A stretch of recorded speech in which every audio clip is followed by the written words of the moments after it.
Okay, welcome to next class of maths. आज हम लोग चैप्टर 2 को स्टार्ट कर रहे हैं। चैप्टर 2 का नाम है linear equation in two variable. पिछली क्लास के एंड में मैंने जो मतलब क्लास चैप्टर 1 का जो क्लास था वो जब एंड हुआ था उसके बाद एक छोटा सा और क्लास था जिसमें इसका मतलब मैं समझाया था, पॉलिनोमियल और linear equation in two variable का।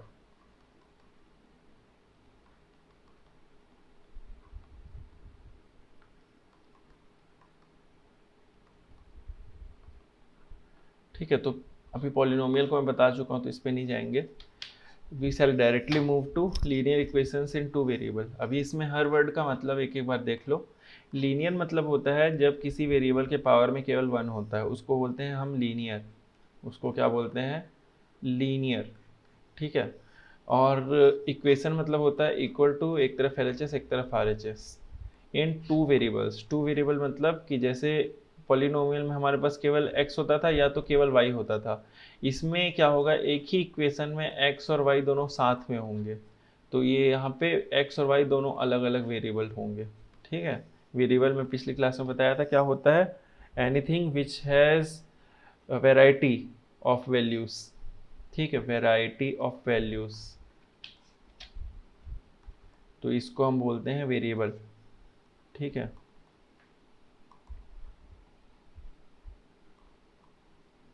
तो वेरिएबल, वेराइटी ऑफ वैल्यूज़। ठीक है। तो ये होता है linear equation in two variable. Actually अगर आप देखोगे तो एक वर्ड होता है लीनियर। लीनियर वर्ड जो होता है वो आता है लाइन से।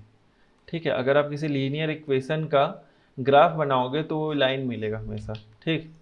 उसी तरह से जो एक क्वाड्रेटिक इक्वेशन होता है, जो अभी पिछले चैप्टर में जिसका रूट निकाल रहे थे, क्वाड्रेटिक इक्वेशन। ठीक है। इसमें एक्स के पावर में वन बस है। ठीक है। इसमें एक्स के पावर में टू है, तो ये जो है ये स्क्वायर है, तो इसका जब हम लोग ग्राफ बनाते हैं तो इसके ग्राफ में हमको एरिया मिलता है। इसलिए जब आप एरिया निकालते हो तो उसकी यूनिट में स्क्वायर होता है, और जब स्ट्रेट लाइन होता है तो उसकी यूनिट में मीटर होता है। यहाँ पे मीटर है, यहाँ पे मीटर स्क्वायर होता है। ये एक रिलेशन होता है एक तरह का इनके बीच में। ठीक है। तो अभी जो हम पढ़ने वाले हैं वो पढ़ने वाले लीनियर इक्वेशन, लेकिन ये एक नहीं दो वेरिएबल, मतलब एक ही इक्वेशन में एक्स और वाई दोनों रहेंगे लेकिन दोनों लीनियर रहेंगे, दोनों का पावर केवल वन रहेगा, वन से ज़्यादा नहीं रहेगा। तो अब ये चैप्टर का नाम क्लियर हो गया है। अगर नाम क्लियर हो गया हो तो आगे देखते हैं। ठीक है।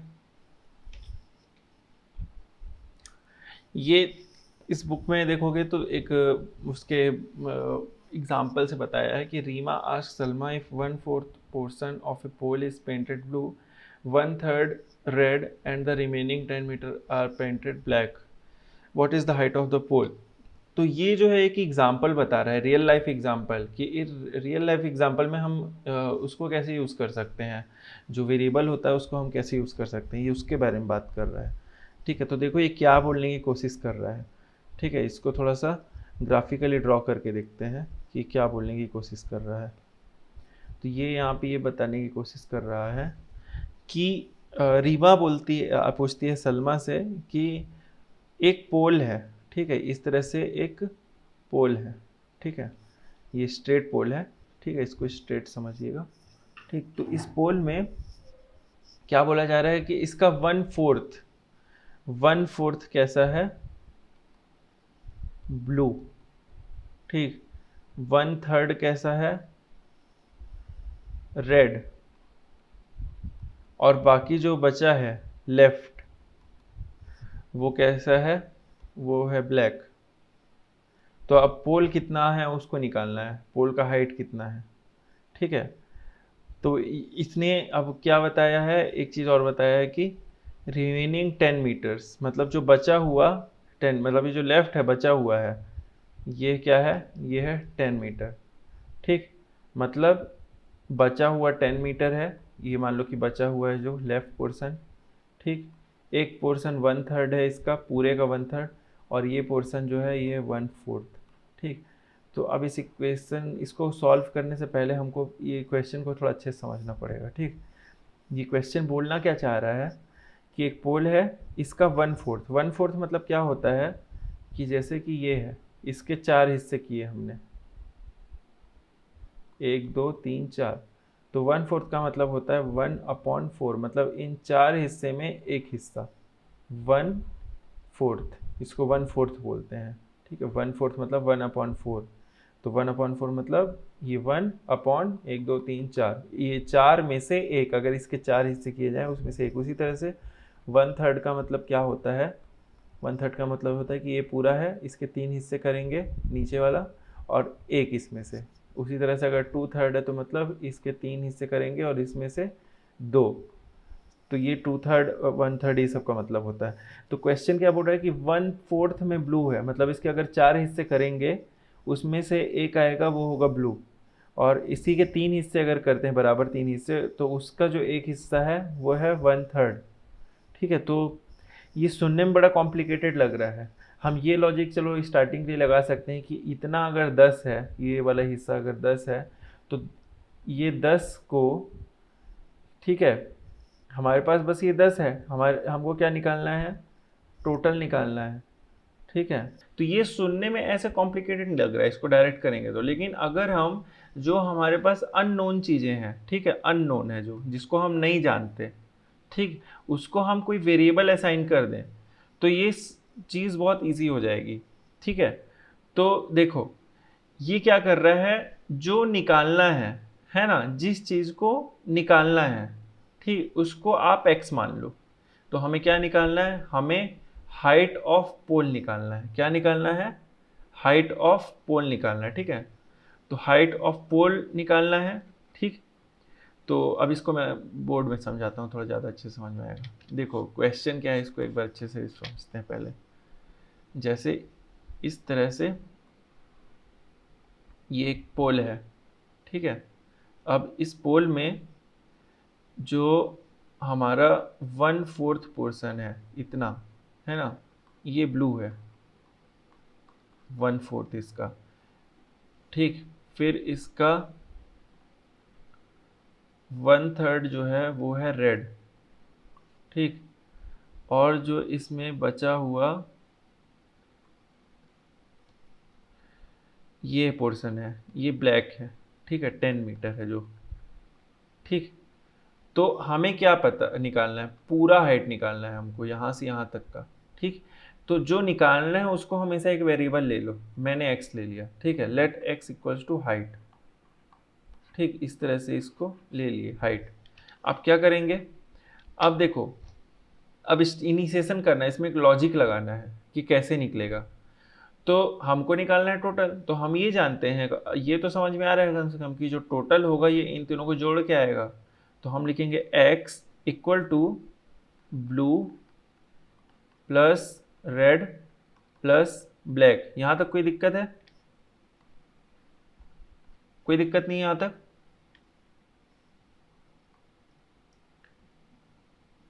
ठीक है, आगे बता रहा हूँ। तो हमको ये पता है कि जो x equal to blue plus red plus black है। अब ब्लू कितना है, ब्लू है 1/4।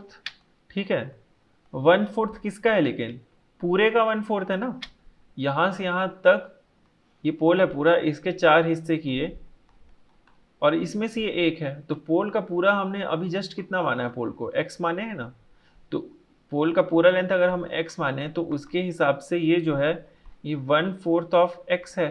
ठीक है, ऑफ का मतलब मल्टीप्लाई होता है, ऐसे ही निकालते हैं। ठीक है, 1/4 अगर कहीं पे लिखा है 1/4 ऑफ x, ठीक है, मतलब जैसे कि अगर मैं बोल रहा हूँ कि 16 का मेरे को 1/4 निकालना है, तो इसको करने के लिए क्या करते हैं, इसको मल्टीप्लाई करते हैं ऐसे, तो इससे निकल जाएगा 4, और 4 ही होता है 16 का 1/4। ठीक है, ये 4 हिस्से एक हो गया 1/4। ठीक, तो उसी तरह से ये जो x है इसका 1/4 कितना हो जाएगा, x इंटू 1/4, तो ये हो जाएगा x/4। इस तरह से ये चीज़ समझ में आया, ये बहुत इंपॉर्टेंट लॉजिक है। ठीक है, इसी तरह जो रेड होगा, रेड भी होगा 1/3 ऑफ x, यानी कि 1/3 इंटू एक्स, इस तरह से। ठीक, तो 1/3 इंटू एक्स हो जाएगा ये। तो ये दोनों पता चल गया हमें, एक है x/4 और ये हो गया एक x/3। तो इसको इसमें पुट करेंगे इक्वेशन में, x इक्वल टू ब्लू हो गया x/4 प्लस रेड हो गया x/3। प्लस ब्लैक कितना था, ब्लैक 10 मीटर था। ठीक, अभी देखो इसमें एक्स एक्स एक्स जिसमें भी है सबको इक्वल टू के एक तरफ, और जो नंबर है उसको इक्वल टू के एक तरफ करो। तो इसमें इन दोनों में x है और इसमें x है, तो इन दोनों को इस तरफ ले आते हैं, तो हो जाएगा x minus x upon 4 minus x upon 3 equal to 10। अब इन तीनों में x है, x कॉमन निकल जाएगा, तो ये हो जाएगा 1 minus 1 upon 4 minus 1 upon 3 equal to 10। फिर ये हो जाएगा x इंटू इन दोनों का एलसीएम हो जाएगा 12, ये हो जाएगा 12 माइनस 3 माइनस 4 इक्वल टू 10। उसके बाद क्या हो जाएगा, x इंटू 12 माइनस 7 कितना होगा, 12 माइनस 7 बचेगा 5 अपॉन 12 इक्वल टू 10। 5 1 जा 5, 5 2 जा 10, x equal to 12 into 2 equal to 24। ठीक है, तो ये जो x है ये क्या था, हाइट। ठीक है, तो हाइट कितना निकल गया, 24 मीटर। कोई डाउट इसमें? No sir. ठीक, एक चीज इसमें ध्यान रखना है, ये जो लास्ट में आया ये x आया है, ठीक है, क्वेश्चन में हाइट को ही पूछा था और हम हाइट को ही x लिए थे, तो इसमें ये आंसर हो जाएगा। लेकिन मान लो कि क्वेश्चन में हाइट पूछा है और साथ में ये भी पूछा है कि ब्लू जो है वो कितना है, ठीक, ब्लू कितना है ये भी पूछ लिया है, तो हाइट हमने निकाल लिया 24 मीटर, ये जो x था। ठीक, तो ब्लू अब कैसे निकलेगा, तो देखो यहाँ पे आओ, स्टार्टिंग में ब्लू हम क्या लिए थे, 1/4 ऑफ x यानी x/4। तो ब्लू कितना है, ब्लू है x/4, x हमने निकाल लिया है यहाँ पे 24, तो यहाँ पुट कर देना है बस, तो ये हो जाएगा 24/4,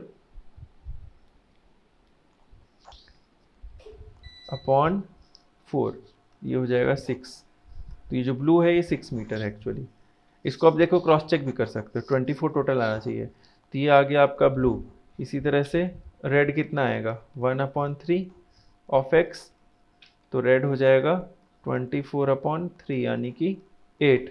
ये हो गया रेड 8 हो गया, ब्लू हो गया 6। ठीक, ब्लू प्लस रेड प्लस वो जो ब्लैक था वो था 10, तीनों मिला के 24 आना चाहिए। तो ब्लू आ गया आपका 6 और रेड आ गया 8 और 10। देखोगे अगर टोटल करोगे इसको तो ये हो जाएगा 14 + 10 यानी कि 24। तो ये जो हम निकालेंगे सही भी है ना। ये ज़रूरत नहीं है सॉल्व करने का, मैं बस एक्सप्लेन करने के लिए बता रहा हूँ। ठीक है, तो इस एग्जाम्पल में कोई प्रॉब्लम, कोई डाउट? ठीक है, तो देखो ये वेरिएबल हमने इसको असाइन किया तो ये इजीली सॉल्व हो गया। बिना वेरिएबल असाइन किए ये थोड़ा कॉम्प्लिकेटेड है ना, क्योंकि बस ये बताया गया कि 1/4 ब्लू है, 1/3 रेड है और 10 है, तो थोड़ा कॉम्प्लिकेटेड। लेकिन इक्वेशन हम जैसे असाइन किए तो ये एकदम सिंपली सॉल्व हो गया, आसानी से सॉल्व हो गया। ठीक, तो यही चीज़ है इसमें भी देखो इसी तरह से किया है, x/4 + x + 3 ऐसे अपॉन 3 करके, और लास्ट में x = 24 मीटर आया है। ठीक, अभी देखो एग्जाम्पल 1 देखते हैं। Salma said to Reema, my number is 2 more than your number and the sum of our numbers is 14, can you find the numbers. ठीक है, अब इसको भी सॉल्व करते हैं। ठीक है, इसमें बस लॉजिक बिल्ड करना है, इसमें लॉजिक लगाने आना चाहिए तो ये पूरा बन जाता है। ठीक है, ये बहुत इजी है।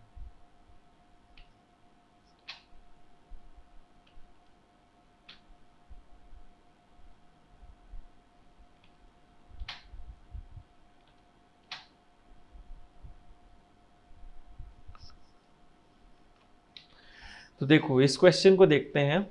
इसमें लिखा गया है कि Salma said to Reema, my number is 2 more than your number. इसका मतलब समझो पहले, सलमा बोल रही रीमा से कि मेरा नंबर, मतलब एक नंबर सलमा का है और एक नंबर रीमा का है, इसका नंबर जितना भी है इससे 2 ज़्यादा है, मतलब इसके पास जितना भी होगा, मान लेते हैं थोड़ा देर के लिए कि इसके पास 5 है तो इसके पास 2 ज़्यादा है, अगर इसके पास 7 है तो इसके पास 2 ज़्यादा है। ठीक, तो ये नंबर हमें नहीं पता कि कितना है। ठीक, ये नंबर हमें नहीं पता कि कितना है। ठीक, अब ये क्या बता रही है कि दोनों को जोड़ने पे 14 आता है, ठीक है, अगर इसके और इसके नंबर को हम प्लस करें तो 14 आता है। तो इसने दो चीज़ें बताई है, अब दो चीज़ से हमें निकालना है इसका आंसर। तो देखो कैसे करेंगे, पहले तो जो नहीं पता उसको x ले लो, ठीक है। तो यहाँ पे क्या नहीं पता है, यहाँ पे नंबर वो नहीं पता है, नंबर नहीं पता है किसी का, है ना। अब बस इतना पता है कि इसके पास दो ज़्यादा है, नंबर क्या है वो नहीं पता है। तो ठीक है, रीमा जो है इसके नंबर को हम x मान लेते हैं। तो सलमा के पास इससे दो ज़्यादा है यानी x+2, इसके पास x है, इसी से दो ज़्यादा सलमा के पास है, तो ये हो गया x+2, ये हो गया x। ठीक, और क्या बताया जाए, तो दोनों को जोड़ने से 14 आ रहा है, ठीक। तो इसको प्लस करने से आ जाएगा 14, तो ये आपका इक्वेशन बन जाएगा।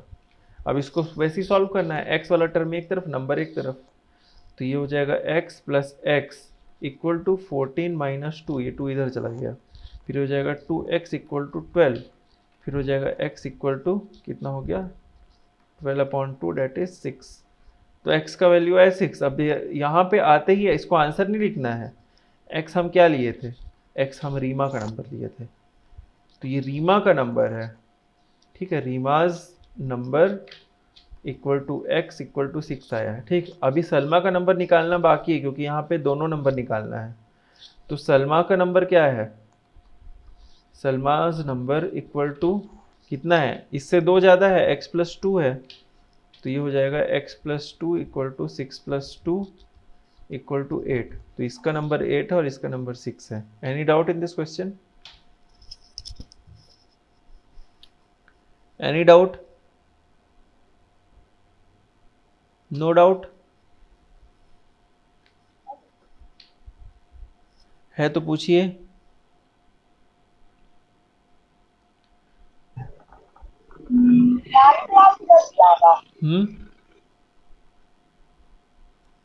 है तो पूछिए, कोई डाउट नहीं है, ठीक है, कोई आगे बढ़ते हैं। अब इस क्वेश्चन को करते हैं, ये थोड़ा इंटरेस्टिंग क्वेश्चन है, ठीक है। ये एंगल वाला क्वेश्चन जो है इसको करते हैं, PDF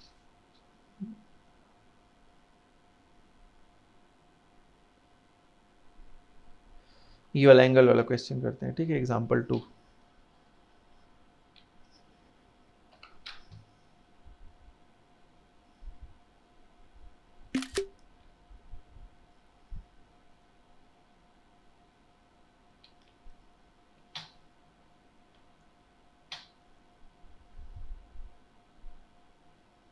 चलो इसको करते हैं।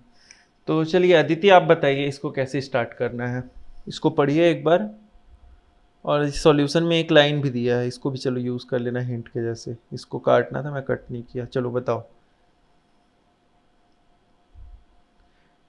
कैसे होगा ये, क्वेश्चन को पढ़ो और क्या क्या समझ में आ रहा है बताओ।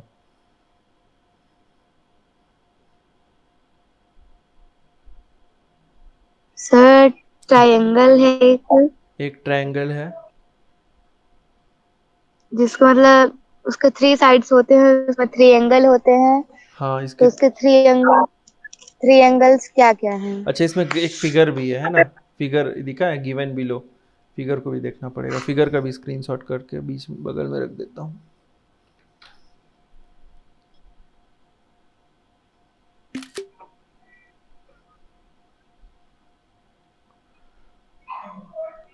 चलो अब इसको बताओ कैसे होगा।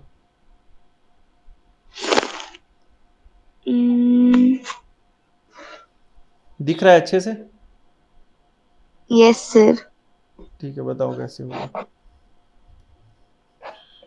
सर अब जैसे कि एंगल ए एक्स दिया है, एंगल बी एक्स हाँ एक्स +40 दिया है, और थर्ड वाला x+20 दिया है। हाँ ये तो पुट करके इक्वल तुम्हें 180 डिग्री लिखना है। मतलब तुम्हारा ये है कि जो सम ऑफ इंटरनल एंगल होता है वो 180 डिग्री होता है, मतलब किसी भी ट्रायंगल में जो 3 इंटरनल एंगल होते हैं इनको जोड़ने से हमेशा 180 डिग्री आता है। तो हम लोग इसी प्रॉपर्टी को यूज़ करेंगे। तो इसमें जो क्या होगा, angle A plus angle B plus angle C = 180 degree, ठीक है। अब क्या यस होगा, सर। एंगल ए है x प्लस, ये हो गया x + 40 बी, और सी क्या है, x प्लस 20 इक्वल टू 180। अब आगे क्या होगा? सर इनको प्लस करेंगे तो आ जाएगा कैसे आएगा बताओ? 3x plus 60 is equal to 180 degree. आप क्या करेंगे?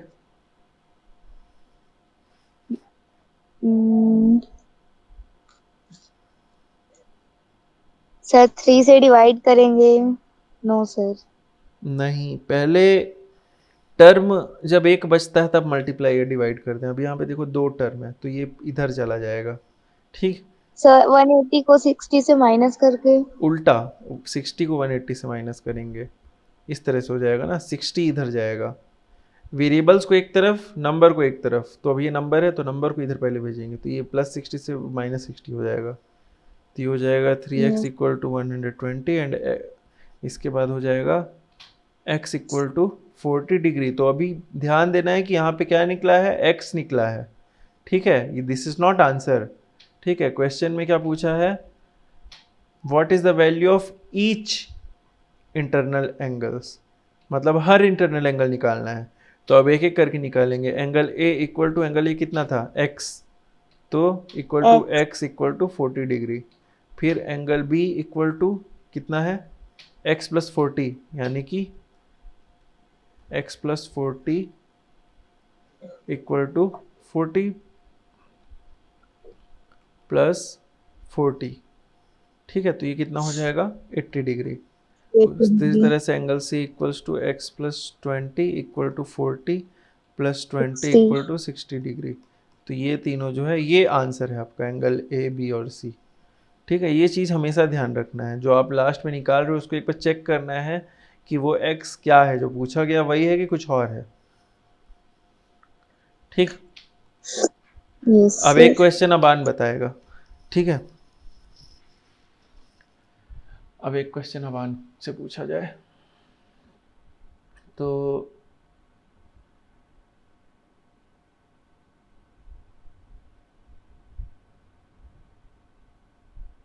ठीक है अबान, तुम ये वाला बताओ। If one of the internal angles of A right angle triangle is 60 degree, इसको छोड़ो ये थोड़ा टफ है, इसको मैं बता दूंगा। ये वाला बताओ, फर्स्ट वाला है ना, इसको मैं स्क्रीनशॉट करता हूँ।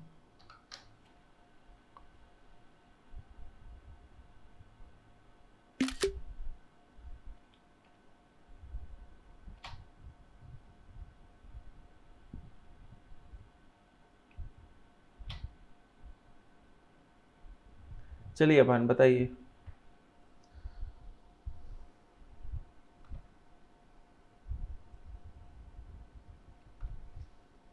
कैसे होगा?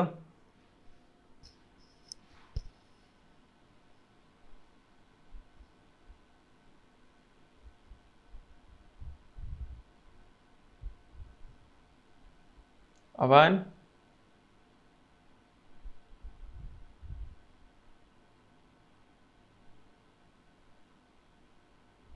Yes sir. बताओ ये क्वेश्चन कैसे होगा।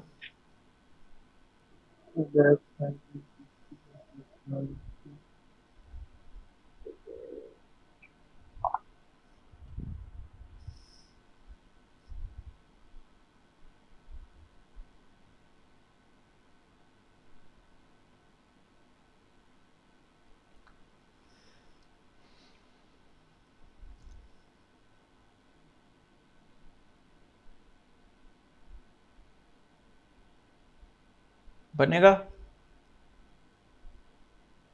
No sir. चलो ठीक है, इसको मैं थोड़ा सा सिंप्लीफाई कर रहा हूँ, है ना। ये जो यहाँ पे 50 पैसा कॉइन लिखा है, चलो इसको तुम्हारे लिए कर देते हैं 5 रुपीज़ कॉइन। अभी बताओ बनेगा कि नहीं।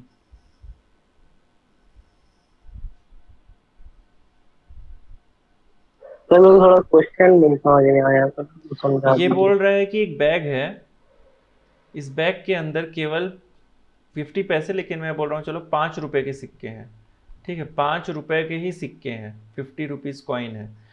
तो अगर इसमें टोटल जो मनी है वो 50 रुपीज़ है, तो इसमें कितने कॉइन्स हुए, कॉइन कितने वो बताना है।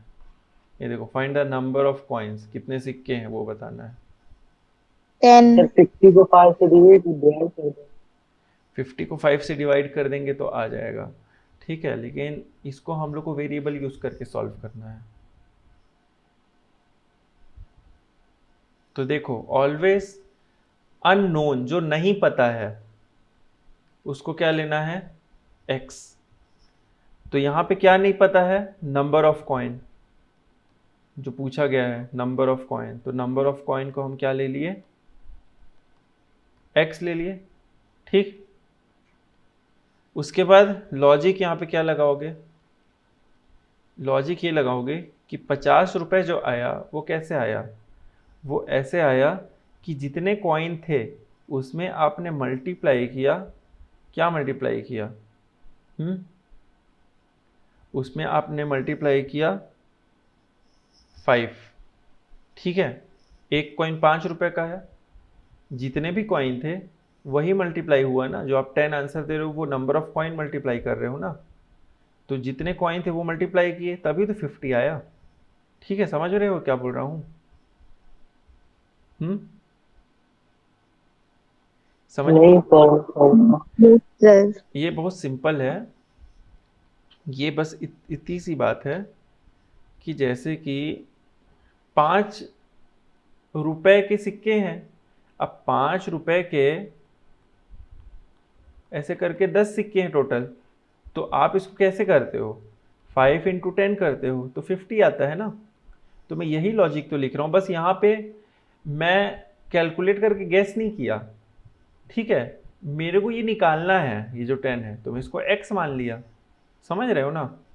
मतलब ये जो टोटल पैसा है उस बैग में, वो निकालने के लिए मैं कैसे निकाल सकता हूँ, जितने का सिक्का है, 5 रुपए का सिक्का है, उसको मल्टीप्लाई करूंगा ऐसे कितने सिक्के हैं उससे, तभी ना निकलेगा कि इसमें टोटल कितने। जैसे कि एक बैग है, कोई भी बैग है, इसमें मेरे को ये पता है अभी कि इसमें 5 रुपए का सिक्का है, तो इस 5 रुपए के सिक्के, और मेरे को ये पता करना है कि इसके अंदर टोटल कितना है, तो ऐसे और कितने सिक्के हैं उससे जब मल्टीप्लाई करूंगा, ठीक है। मान लो 5 के 2 सिक्के हैं तो 10 रुपये होगा, 5 के 3 सिक्के हैं तो 15 रुपये होगा। तो इसी तरह से मैं जब इसको मल्टीप्लाई करूंगा कि इसके अंदर कितने सिक्के हैं, तभी मेरे को पता चलेगा ना कि इसके अंदर कितना रुपए है।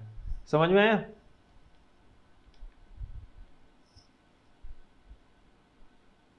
समझ में आया अदिति?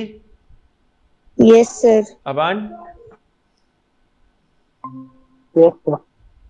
आगे समझ में ना। तो लॉजिक ये है कि 50 को छोड़, 50 को बाद में लिखो। मेरे को बस इतना पता है कि इसके अंदर 5 रुपए का सिक्का है, तो 5 रुपए का जितना भी सिक्का है, x सिक्का है, उसको मल्टीप्लाई करने से ही ना इसके अंदर जो है अमाउंट कितना है, अमाउंट मतलब उसके अंदर एक्चुअल में कितना रुपए है वो। और ये 5 रुपए जो लिखा हूँ ये 5 के सिक्के हैं, तो 5 के इतने सिक्के हैं, मल्टीप्लाई करने से आएगा इसके अंदर जितना है टोटल अमाउंट। तो ये जो टोटल अमाउंट है ये दिया हुआ है, ये दिया है 50। ये देखो टोटल अमाउंट जो है, टोटल मनी जो है ये 50 दिया हुआ है। और अभी 50 पैसा को है ना, उसको छोड़ो, अभी 5 रुपये लिख लीजिए, तो 5 रुपये है ना। तो 5x इक्वल टू 50।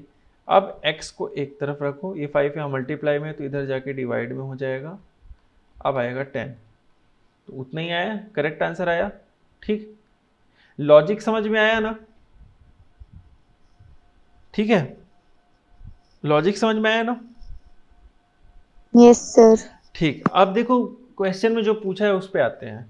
क्वेश्चन में बोला 50 पैसा कॉइन है, ठीक है, सब कुछ सेम है, बस जो कॉइन है वो 5 रुपीज़ का ना होकर के 50 पैसे का है, ठीक। तो देखो यहाँ पे मैं आपको एक चीज़ बता रहा हूँ, इस चीज़ को आपको एकदम दिमाग में अच्छे से रखना है, और ये चीज़ जो है ना आपके 12th तक, कॉलेज तक हमेशा दिमाग में ध्यान रखना है। क्या?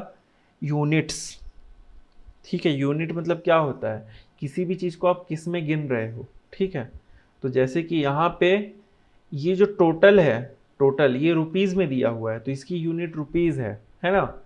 लेकिन ये जो कॉइन है क्वेश्चन में बताया गया है कि ये पैसे में है, तो यहाँ पे यूनिट क्या है, डिफरेंट है। जब भी आप किसी इक्वेशन में कोई भी चीज़ पुट करोगे तो हमेशा जो यूनिट्स है ना ये सेम होने चाहिए, ठीक है, अदरवाइज जो आंसर है वो गलत आएगा, ठीक है। इसको यूनिट बोलते हैं, किसी भी चीज़ को किस में गिना जा रहा है, जैसे लेंथ को हम मीटर में गिनते हैं तो मीटर उसकी यूनिट होती है। तो जब भी आप दो लेंथ को अगर जोड़ोगे तो एक मीटर में और एक सेंटीमीटर में, तो इसको नहीं जोड़ोगे, ये गलत हो जाएगा। इसको या तो आपको दोनों को मीटर में करना पड़ेगा या तो आपको दोनों को सेंटीमीटर में करना पड़ेगा। तो उसी तरह से यहाँ पे देखो एक पैसे में है, 50 कॉइन वाला पैसे में है और ये वाला रुपीज़ में है, तो उसको कन्वर्ट करना पड़ेगा, ठीक है। उसको क्या करना पड़ेगा, कन्वर्ट करना पड़ेगा, 50 पैसे को रुपीज़ में या उसको रुपीज़ को पैसे में, किसी को भी। तो मैं क्या करता हूँ, देखो 50 पैसे है, ठीक, 50 पैसे है, इसका कितना रुपीज़ होगा, इसका हाफ रुपीज़ होगा, ये पता है सबको, क्योंकि 100 पैसे का 1 रुपी होता है, ये हम छोटी क्लास में पढ़े हैं।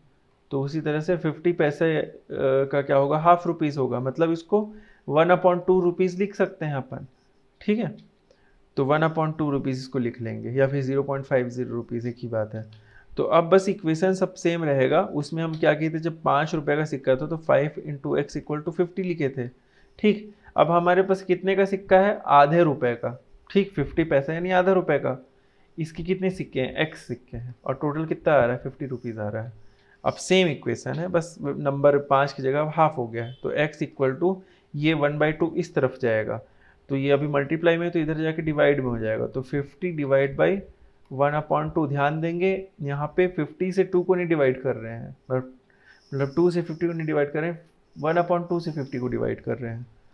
तो अभी 1/2 है तो ये हो जाएगा इस तरह से, x = 50/1/2, ठीक है। इस तरह से भी कर सकते हो। देखो जब डिवाइड होता है तो फ्रैक्शन में क्या होता है, रेसिप्रोकल हो जाता है, ठीक है, 8th क्लास में पढ़े होंगे रेसिप्रोकल। जब फ्रैक्शन में डिवाइड होता है, जैसे कि अगर 1/2 / 3/4 है, तो इसको रेसिप्रोकल करके हम इस तरह से लिख देते हैं, 1/2 × 4/3 लिख देते हैं, ठीक है। वही लॉजिक यहाँ पे लगेगा, 50 / 1/2 है तो ये हो जाएगा 50 × 2/1 हो जाएगा। मतलब ये डिवाइड को मल्टीप्लाई करते हैं और ये फ्रैक्शन को उल्टा कर देते हैं, इसी को बोलते हैं रेसिप्रोकल करना। तो ये हो जाएगा 100, ठीक, तो इसका आंसर आएगा 100। इस लॉजिक से करोगे तो इसमें क्या होता है, फ्रैक्शन जो होता है, जैसे ये है, इसमें ऐसे अगर लिखेंगे तो इसमें 2 फ्रैक्शन आ जाएंगे, एक आ जाएगा अपर फ्रैक्शन, एक आ जाएगा लोअर फ्रैक्शन। तो जब ये लोअर फ्रैक्शन अपर फ्रैक्शन में जाता है तो ये भी उल्टा हो जाता है, रेसिप्रोकल हो जाता है, यही चीज़ होती है। तो ये हो जाता है 50/1 × 2/1, इस तरह से हो जाता है, ठीक है। एक और लॉजिक से अगर समझोगे तो ये 50/1 है और नीचे 1/2 है, तो जब ये 1/2 नीचे इधर ऊपर शिफ्ट होगा तो इसका 2 ऊपर हो जाएगा और वो यहाँ पे आ जाएगा, तो ये 50/2 हो जाएगा। तो ये 3 अलग अलग लॉजिक है, जो समझ में आता है वो कर लो। सबसे सिंपल ये वाला है जो ऊपर में बताया, मेरे को हालांकि ये वाला सिंपल लगता है जो लास्ट वाला, लेकिन होता ये सबसे सिंपल है। डिवाइड हटाने के लिए मल्टीप्लाई कर दो और फ्रैक्शन को उलट दो, तो ये हो गया 100।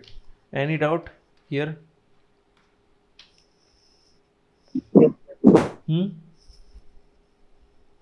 Yes sir. बताओ क्या डाउट है? नहीं है सर। अच्छा नहीं है, ठीक। अब ये सेकंड क्वेश्चन करते हैं, ठीक है। If one of the internal angles of A right angle triangle is 60 degree and find the value of other angles.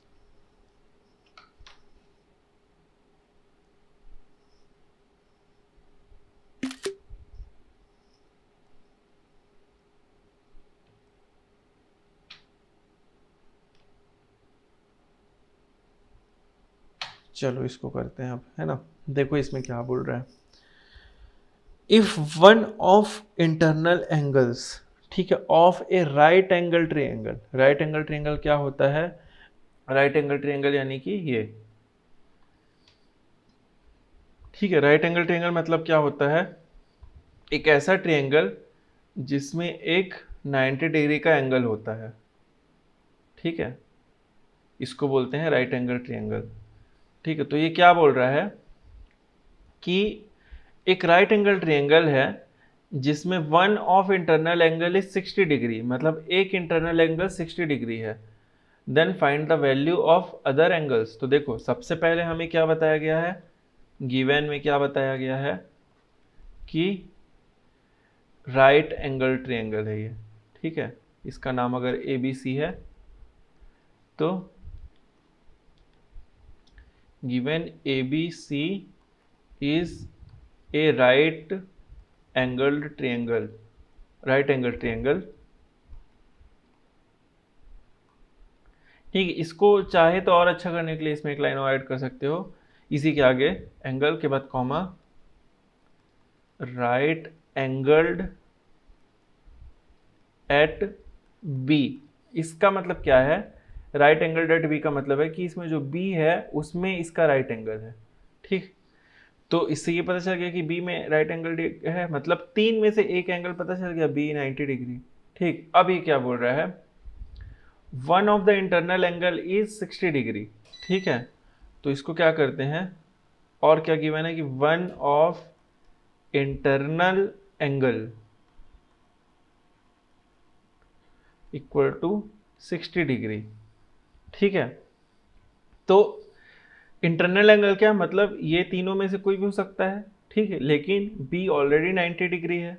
ठीक है, यहाँ पे लिख लो angle B equal to 90 degree, तो मतलब ए और सी में से कोई 60 होगा, तो इसको ले लो इस तरह से, therefore angle A equal to 60 degree,